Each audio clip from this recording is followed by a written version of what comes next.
안녕하세요. 대기업의 멘토 한우준입니다. 오늘 여러분들과 함께 볼 종목은 대원화성입니다.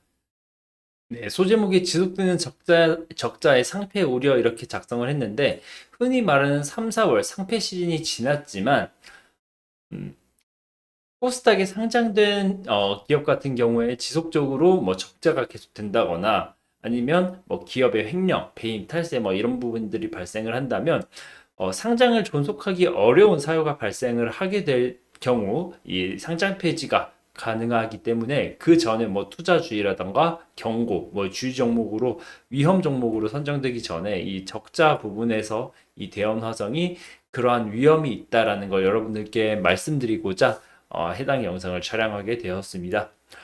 그래서 대형화성 같은 경우에 사업 내용을 보고 이 어떻게 실적이 어떻게 나왔는지 확인을 해보고 이 과거 주가 움직임이 있었던 요인은 어떤 게 있는지, 그래서 그런 요인이 앞으로 발생할 사유는 없는지 확인해보는 시간 갖도록 하겠습니다. 일단 당사 같은 경우에는 합성 피혁에서 어떻게 보면 매출이 굉장히 많이 나오는 상황이고요. 뭐 굉장히라기보다는 그 매출 대부분이 나오는 상황이고 그 중에서 수출 비중이 높습니다. 다만 23년은 22년 대비 역성장을 했는데 아무래도 뭐 글로벌 경기가 안 좋았던 부분 때문에 이렇게 역성장이 있었지 않았나라고 생각이 듭니다. 보통 합성 피혁은 뭐 가방, 신발 혹은 뭐 차량용 시트나 이런 데에 들어가는 합성 가죽이라고 생각을 하시면 되는데 이러한 상황에서 어떤 실적이 발현이 됐나라고 조금 숫자적으로 보자면 일단 23년도 같은 경우에 전체 매출이 1200억 정도 나왔습니다. 아까 수출로 800억 정도 했으니까 대부분의 죄송합니다. 전체 매출의 70% 이상이 합성 피혁 수출로 어, 생성이 된다라고 생각을 하시면 되는데 일단 영업이익이라던가 당기순이익이 적자로 지금 됐는데 지금 전년도, 전전년도, 뭐 21년, 19년부터 쭉 보면 사실 매출단에서는 왔다 갔다 합니다. 19년도에 1,300억을 했다가 20년도에 1,000억 정도, 그리고 21년도에 1,100억, 22년도에는 1,400억을 했지만 네, 적자가 뭐 지속이 됐었던 부분, 20년도 이후에 계속 적자 전환을 해서 이 흑자로 전환을 하지 못하고 당기 순이익 측면에서는 20년부터 계속 적자가 났습니다. 이런 경우에 기업 존폐 위기가 달려 있는 상황인데 게다가 걱정이 되는 부분은 부채 비율이 점점점 높아지고 있습니다. 19년도 어떻게 보면 흑자를 내고 있는 당시에는 부채 비율이 60%에 형성되어 있는 걸 볼 수 있는데 23년도 같은 경우에는 이 부채 비율이 계속 늘어나서 160%까지 부채 비율이 늘어난 걸 볼 수 있습니다. 제가 보통 기업 분석을 할 때 부채 비율을 50%에서 120%까지 조금 타이트하게 보는 종목 같은 경우에는 업종 같은 경우에는 150%까지도 보는데 일단 160% 부채 비율은 꽤 높다고 볼 수 있겠고 이 유보율 같은 경우에도 이 부채 어떻게 보면 계속 적자가 이어지고 이러다 보니까 회사에 있는 돈을 쓸 수밖에 없는 상황이죠. 19년도 거의 300%에 달하는 유보율이 지금 160%까지 떨어져 있습니다. 그래서 해당 기업 같은 경우에는 이 기업의 존폐 위기에 놓을 수 있다. 계속 지속적으로 사업을 할 수 있는지에 대한 의구심마저 드는 상황이기 때문에 투자에 있어서 조금 주의를 해야 된다라고 말씀을 드리고 싶고요.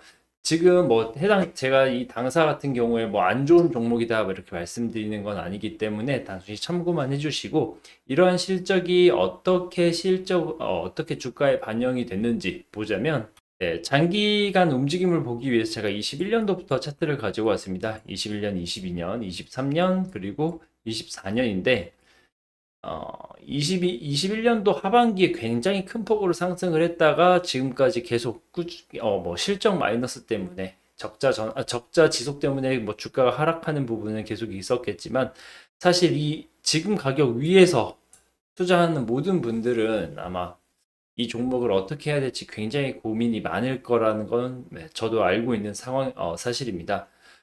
사실 게다가 이렇게 높은 가격에서 지금 매물대가 조금 형성이 되어 있는 걸 보면 조금 이걸 어떻게 말씀드려야 될지 모르겠지만 일단 과거의 움직임은 21년도 9월 달에 큰 폭의 상승이 있었습니다. 거의 2,000원 수준에서 거래되던 가격이 7,000원까지 올랐으니까 3배 가까이 올랐던 300% 정도 올랐던 이 부분이 뭐냐면 이 대원화성이 당시에 리비안 관련주로 엮였습니다. 대원화성이 어떻게 보면 합성 피혁 관련 특허가 있다 보니까 리비안이 친환경 자동차 전기차지 않습니까? 그래서 리비안의 그 시트에 이 대원화성이 공급을 한다. 뭐 이러한 뭐 찌라시 이슈가 있어가지고 큰 폭의 상승이 있었는데 이게 실현되지는 않았죠. 찌라시에만 불과했던 상황이라서 이 상승분을 그대로 다 반납을 했고 사실 21년도도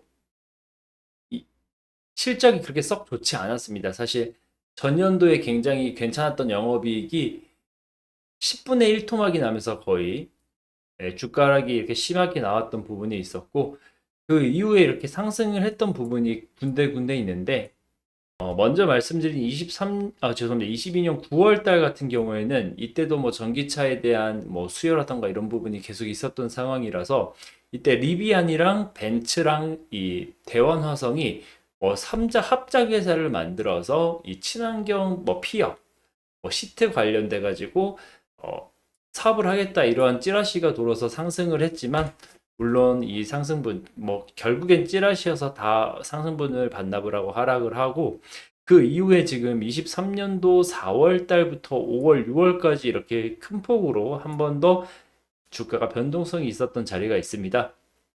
이때는 뭐냐? 윤석열 대통령이 캐나다를 방문을 했는데 대원화성이 왜 2호에 관련된 테마주가 됐냐? 대원화성이 예전에 아주 옛날에 뭐 10년 전도 됐을 때 죄송합니다. 다시 말씀드릴게요. 대원화성 같은 경우에 캐나다에 그 몰리브덴 광 개발권을 가지고 있습니다. 광 개발권 지분을 가지고 있는데 당시에 2007년도죠. 그때 당시 이명박 정부가 뭐 해외 자원 개발 이런 걸 굉장히 적극적으로 했었는데 그때 당시에 한 18억 원 주고 구매를 했던 이 개발권 지분 20% 정도가 어떻게 보면 테마로 묶여서 윤석열 캐나다 방문 테마로 묶여가지고 이렇게 주가 상승이 있었던 부분 물론 그때 당시 방문해서 아무것도 얻지 못했던 외교 성과가 없었기 때문에 뭐 지속적으로 계속 하락을 했었고 지금 24년도도 이 워낙 이 적자가 지속이 되고 지금 영위하고 있는 사업도 역성장을 하고 있고 이렇게 문제라기보단 적자가 지속되는 회사 같은 경우에는 기존의 거래처도 수주를 내주지 않을 가능성이 있기 때문에 모든 악재가 지금 주가에 반영이 돼 있다고 판단이 되는 상황입니다.